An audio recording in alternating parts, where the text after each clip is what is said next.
Yeah, I got to know this incident has happened, and this falls in north district of this state.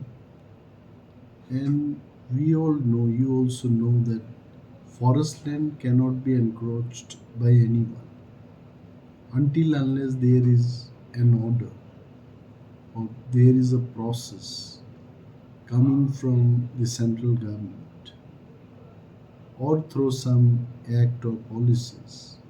The forest land cannot be encroached by anyone. I have come to know that few families they have come and tried to settle down there. So still the entire information is to come in my hand. I have sent my PCCF there along with some other officials, top officials. They have visited the place. Once the report comes in my hand, I'll be more clearer about the matter. And another thing is that if at all there are people they are landless, they don't have place to stay.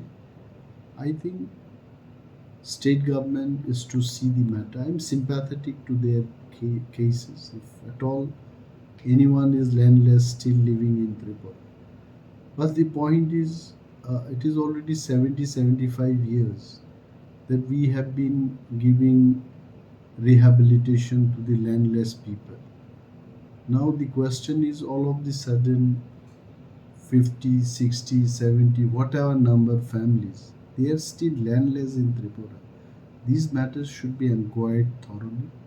And if at all they are from Tripura, if the people are from our state, then definitely the government should allocate some land from the caste land to those families, and government should take care of their welfare. I'm totally sympathetic to them, but forest land cannot be allocated to them as per the law of the land.